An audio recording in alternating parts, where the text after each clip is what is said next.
Hello and welcome, my dear friend. Let me ask you something personal. Have you ever felt like you're chasing whispers? Like God's voice is there somewhere, but drowned out by everything else in life? Work, relationships, noise, expectations? You try to listen, but all you hear is static, a hum of chaos that never seems to fade. If that resonates, you're not alone. I've been there too. But here's the truth I've come to learn. God isn't hiding from us. He's speaking, constantly, lovingly, clearly. But we often struggle to hear him because our lives are full of distractions, habits, and mindsets that block his voice. The good news is this: we can break free from those barriers. Today, I want to share with you 6 habits that you must quit to hear God's voice clearly. Not just hear it, but feel it resonate so deeply within you that it shifts everything. Your thoughts, your decisions, your very soul. Are you ready? Let's begin. 1. Overloading your life with noise. The first habit we need to let go of is something almost everyone struggles with: the addiction to noise. And I don't just mean the literal sounds of TVs or notifications. I mean the noise of constant distractions, endless scrolling, and the constant need to consume. Imagine trying to hear a gentle whisper in the middle of a roaring stadium. That's what it's like when God is speaking to us while we're buried in busyness. You can't hear him, not because he's quiet, but because your life is too loud. But here's the thing: God often speaks in the stillness.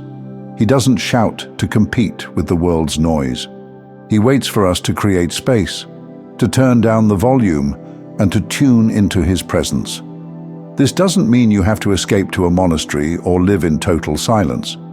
It's about intentionally carving out moments of quiet, even in the midst of a busy life. Start small. Turn off the background noise when you pray. Replace an hour of scrolling with an hour of reflection, and watch what happens. When the noise fades, God's voice becomes unmistakable. But here's the catch: quieting the external noise is only half the battle.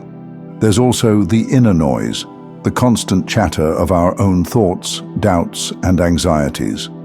It's the inner monologue that replays conversations, rehearses worries, and analyzes every decision to exhaustion. To silence that, you need to actively redirect your thoughts to God. When your mind starts to spiral, pause and pray. Meditate on his promises. Remind yourself that his peace is greater than your chaos. Because when the noise, inside and out, settles, the whisper of God becomes a roar of clarity. 2. Surrounding yourself with negative influences. The next habit is one that's harder to spot, but just as damaging: keeping toxic people in your inner circle. Now, don't get me wrong, this isn't about cutting everyone off or judging others harshly. But let's be honest, some relationships drain your spirit. Think about the people in your life. Are there individuals who constantly plant seeds of doubt? Who pull you away from faith? Who mock your values or discourage your growth? Relationships like these don't just weigh you down, they create static between you and God. We read in 1 Corinthians chapter 15, verse 33, "Do not be misled. Bad company corrupts good character." That doesn't mean we avoid people who need help or support. It means we protect our hearts by surrounding ourselves with those who lift us up, inspire us, and align with God's truth.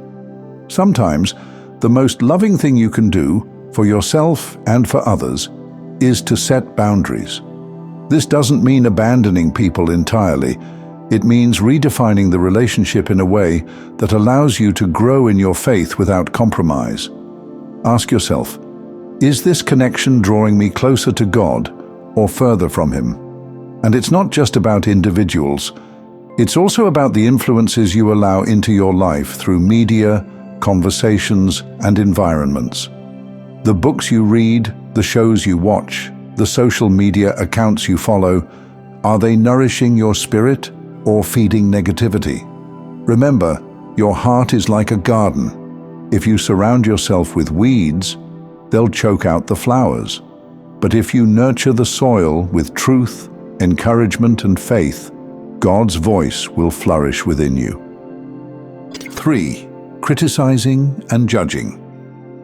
The third habit might sting a little because it's something many of us struggle with, the habit of criticism. And not just criticism of others, but also of ourselves. Let's start with others. How often do we fall into the trap of pointing out flaws, gossiping, or judging someone's actions? But here's the thing, when you focus on the faults of others, you become blind to God's work in your own life. It's like trying to clean someone else's window while your own is covered in dirt. And here's another truth, judgment creates walls, not bridges. When you criticize someone, you distance yourself not only from them, but also from the love and grace God calls us to embody. God didn't call us to highlight others' flaws.